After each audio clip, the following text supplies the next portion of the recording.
2024 లేదా 25లో డిగ్రీ లేదా బీటెక్ చదివారా? సాఫ్ట్‌వేర్ జాబ్ కోసం ఎదురు చూస్తున్నారా? అయితే కోడ్ జ్ఞాన్ 100 డేస్ కోర్సులో చేరండి, జాబ్ సాధించండి. నమస్కారం అలగారి రవీంద్రనాథ్ గారు. నమస్తే అండి శ్రీ గారు. సార్, తల్లిదండ్రులు ఒక్కసారి విల్లు రాసిన తర్వాత వాళ్ళ మరణాంతరం పిల్లల్లో కూడా ఎలాంటి వివాదం లేనప్పటికీ కూడా విల్లుకు సంబంధించి ఒకవేళ కనుక ఆ విల్లుని మనం నిరూపించాలి అంటే ఎవిడెన్స్ అన్నది అవసరం అంటారా? దీని గురించి చట్టాలు ఏం చెప్తున్నాయి, ఎలాంటి సెక్షన్స్ వీటికి వర్తిస్తాయి అంటారు? దీనికి సంబంధించిన అప్డేట్స్ ఏంటి సార్? ఈ విషయానికి సంబంధించి రీసెంట్గా సుప్రీంకోర్టు 2025లో అరవింద్ కుమార్ అండ్ సంజయ్ కుమార్ మెహతా అన్నటువంటి సుప్రీంకోర్టు జడ్జెస్ గారి యొక్క తీర్పు జడ్జిమెంట్లో ఒక విషయం క్లియర్గా చెప్పారు. దీని ప్రకారం ఏంటంటే section 68 Indian evidence act 1872 section 68 ప్రకారం ఒక వీలునామాని కన్ఫర్మ్ చేయాలంటే వారసుల మధ్య ఎటువంటి విభేదాలు లేనప్పటికీ కూడా, అంటే ఆ వారసుల మధ్య మాకు ఎటువంటి డౌట్ లేదు, వీఆర్ వెరీ క్లియర్, మా ఫాదర్ గారు రాసినారు లేదా మా మదర్ రాసిన వీలునామా ఏదైతే ఉందో దాంట్లో వెరీ క్లియర్, మా మధ్య ఎటువంటి విభేదాలు లేవు అని చెప్పినప్పటికీ కూడా అటువంటి సందర్భంలో కూడా కోర్టు దాన్ని యాక్సెప్టెన్స్ ఇవ్వదు. ఎందుకు ఇవ్వదంటే ఎవరైతే విట్నెసెస్లో ఉన్నటువంటి అట్లీస్ట్ ఒక పర్సన్ వచ్చి కోర్టులో ప్రెజెన్స్ అయ్యి ఆ యొక్క ఇష్యూని చెప్పినప్పుడు మాత్రమే ఆ యొక్క విల్ అనేది వ్యాలిడిటీ వస్తుంది అని చెప్పి సుప్రీంకోర్టులో ఇప్పుడు నేను చెప్పినటువంటి అరవింద్ కుమార్ అండ్ సంజయ్ కుమార్ మెహతా గారు ఇచ్చేటువంటి జడ్జిమెంట్లో చెప్పడం జరిగింది. అంటే ఏమిటంటే ఇక్కడ ఒక ప్రాపర్ ఎగ్జాంపుల్ నేను చెప్తాను. ఒక తండ్రి తన 2 ఎకరాల పొలాన్ని తన పెద్ద కొడుకు రాసేసాడు. రాసేసిన తర్వాత చిన్న కొడుకు కూడా ఎటువంటి అబ్జెక్షన్ లేదు, తండ్రికి చనిపోయాడు. తండ్రి చనిపోయిన తర్వాత ఈ ప్రాపర్టీ విషయం మీద చిన్న కొడుకు కూడా ఎటువంటి అభ్యంతరాలు లేవు, ఇద్దరు యాక్సెప్టెన్సే. అప్పుడు పెద్ద కుమారుడు తన ప్రాపర్టీని మ్యూటేషన్ చెప్పి ఎంఆర్ ఆఫీస్కి వెళ్ళేటప్పుడు ఎంఆర్ ఆఫీస్లో అబ్జెక్షన్ చెప్పి కోర్టు నుంచి మీరు ఒక ప్రొబేట్ సర్టిఫికేట్ తీసుకొని రండి అన్నారు అనుకోండి. అటువంటి సందర్భంలో కోర్టు ముందుకు వెళ్ళేటప్పుడు కోర్టు దీన్ని మీరిద్దరు యాక్సెప్టెన్స్ ఇచ్చారు కాబట్టి ఓకే ఈ విల్లు కూడా యాక్సెప్టెన్స్ అని చెప్పి ఎట్టి పరిస్థితుల్లో కోర్టు ఇవ్వదు. ఇట్స్ ఎ వెరీ కీలకమైన పాయింట్ గుర్తుపెట్టుకోవాలి.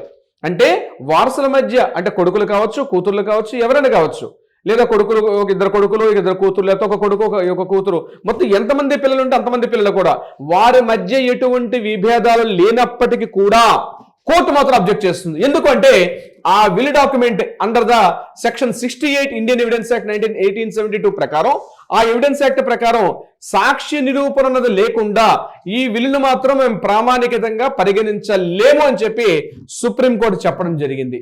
అయితే ఇక్కడ గుర్తుపెట్టుకోవాలి చాలా మంది అంటే, సరే మేమందరం ఓకే అంటే కోర్టుకు మధ్య నుంచి అభ్యంతరం ఏంటండి అని చాలా మందికి ఈ వీడియో చూస్తున్న మన మిత్రులు చాలా మంది అనుమానం రావచ్చు. మా మధ్య ఎటువంటి డిస్టర్బెన్స్ లేదు కదా, మేమే యాక్సెప్టెన్స్ ఇస్తున్నాం కదా, అటువంటిప్పుడు కోర్టుకు ఎందుకండి అభ్యంతరం అని చాలా మంది మెదలు తొలిచే ప్రశ్న ఇది. కానీ గుర్తుపెట్టుకోవాలి, విల్ డాక్యుమెంట్ అనేది ఒక సెన్సిటివ్ డాక్యుమెంట్. ఎందుకంటే ఆ డాక్యుమెంట్ ఆ పర్సన్ చనిపోయిన తర్వాత వ్యాలిడిటీకి వస్తుంది కాబట్టి దానికి లీగాలిటీ ఉండాలి, దానికి ఒక డాక్యుమెంటేషన్ వ్యాలిడిటీ ఉండాలంటే తప్పనిసరిగా ఆ డాక్యుమెంట్ అన్నది కోర్టు ముందుకు వెళ్ళేటప్పుడు కోర్టులో ప్రూవ్ చేసేటప్పుడు తప్పనిసరిగా వితౌట్ సాక్ష్యాధారం లేకుండా ఈ డాక్యుమెంట్ ఈజ్ వ్యాలిడ్ అని చెప్పే అవకాశం ఎట్టి పరిస్థితులు లేదని చెప్పి రీసెంట్ గా సుప్రీంకోర్టు ఒక తీర్పు ఇవ్వడం జరిగింది. అంటే దీనికి మనం కాస్త లోతుల్లోకి వెళ్తే మరి కాస్త పరిశీలించినట్లయితే ప్రాపర్టీ వారసులకు వెళ్ళిపోయింది, వారసులు ఆ ప్రాపర్టీని ఎంజాయ్ చేస్తున్నారు.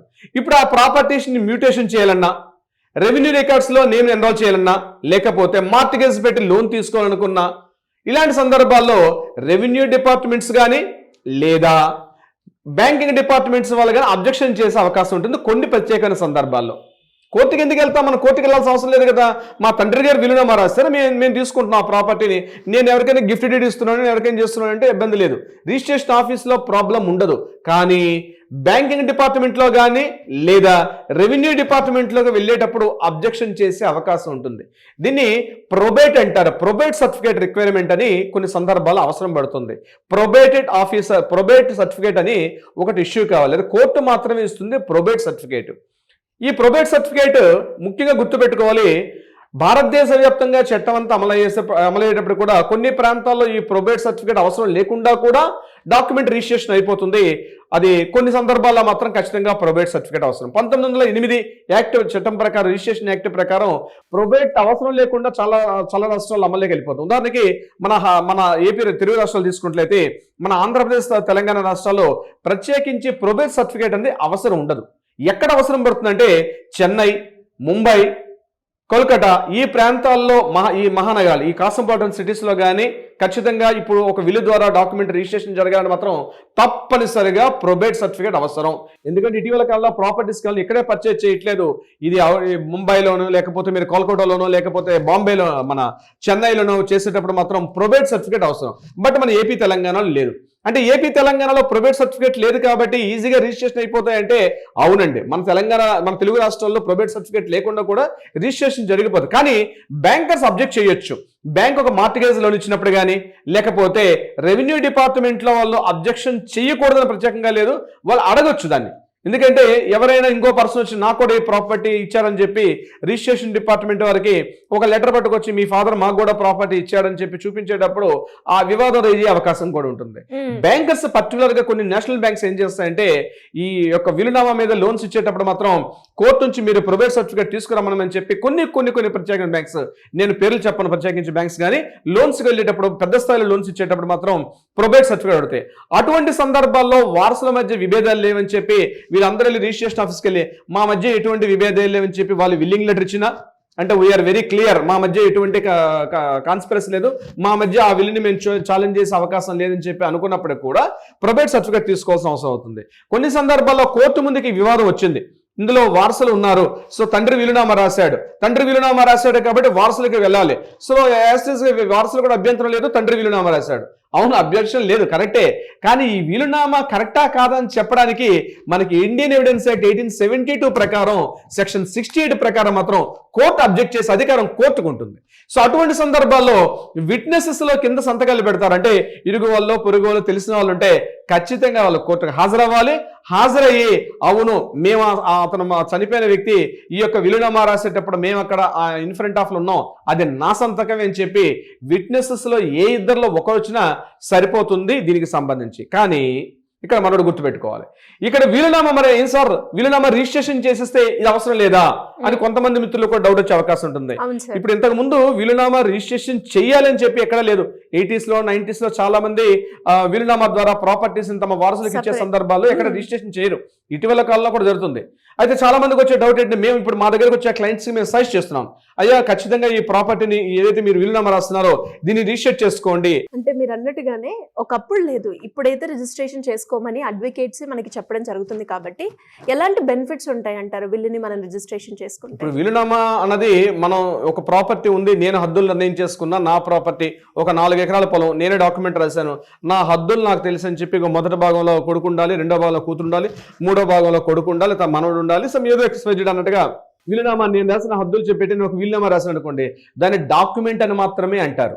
కానీ వెన్ ఆ డాక్యుమెంట్ తీసుకెళ్లి మనం దాన్ని రిజిస్ట్రేషన్ చేసినప్పుడు అది లీగల్ డాక్యుమెంట్ అవుతుంది. అంటే ఒక రిజిస్ట్రేషన్ డిపార్ట్మెంట్లో దానికి ఒక రిజిస్ట్రేషన్ చేసేటప్పుడు ఆ డాక్యుమెంట్కి వాల్యుయేషన్ మనం ఎప్పుడైతే గవర్నమెంట్కి పే చేస్తామో ఒక లీగల్ డాక్యుమెంట్ వస్తుంది. ఇప్పుడు చాలా మందికి వచ్చే డౌట్ ఏంటంటే, సార్ మీరు బాగానే చెప్పారు, నేను విట్నెసెస్ పక్కన పెడదాం కాసేపు, నేను డాక్యుమెంట్ రిజిస్ట్రేషన్ చేసుకున్నాను కదా, రిజిస్ట్రేషన్ చేసుకున్నాను కాబట్టి నా డాక్యుమెంట్ లీగాలిటీ కదా, ఇప్పుడు విట్నెసెస్ అవసరం లేదు కదా, ఇప్పుడు మేమందరం అంగీకరించాం, document is registered document, so ఇటువంటి సందర్భాల్లో మరలా మాకు అవసరం లేదు కదా అన్నప్పుడు కూడా కోర్టు ఆ సందర్భంలో కూడా అబ్జెక్షన్ చేస్తుంది అండర్ ద సెక్షన్ 68 ప్రకారం. మీరు రిజిస్ట్రేషన్ అంటే ఇక్కడ ఎక్కడ కూడా మన సెక్షన్స్ లో విల్ అనేది కంపల్సరీ రిజిస్ట్రేషన్ చేసుకోవాలని చెప్పి ఎక్కడ క్లాజ్ లేదు.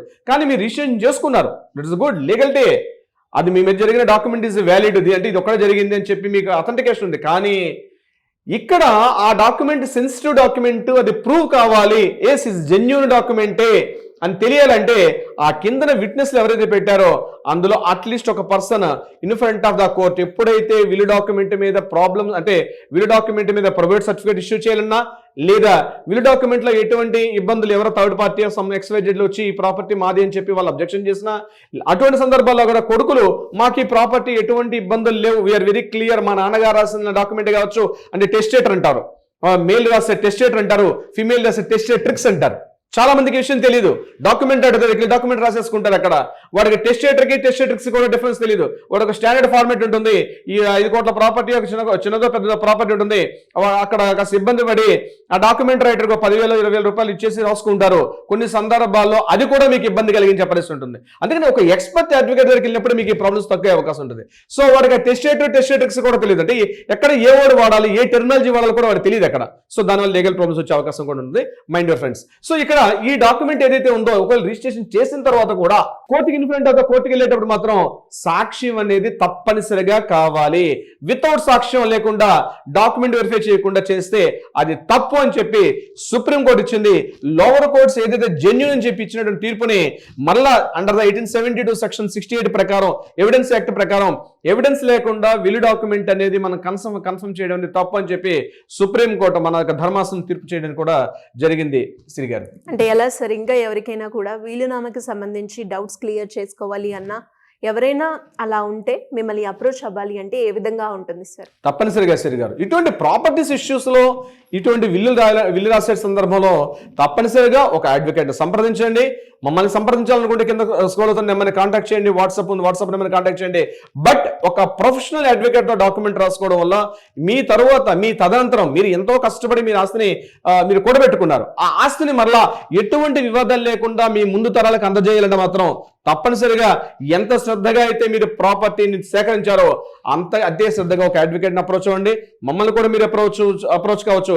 కింద స్క్రోల్ అవుతున్న నెంబర్ని కాంటాక్ట్ చేస్తే మా లీగల్ టీం మీకు అప్రోచ్ అవుతారు. కావాల్సిన సలహా సంప్రదింపులు ఇచ్చే ప్రయత్నం చేస్తారు. అది కాకుండా న్యాయపరంగా ఏదైనా వివాదాలు ఉంటే వాటికి పరిష్కారం అయ్యే దిశగా కూడా ప్రయత్నం చేస్తారు. శ్రీ గారు, thank you sir, thank you so much. Thank you so much Shri గారు.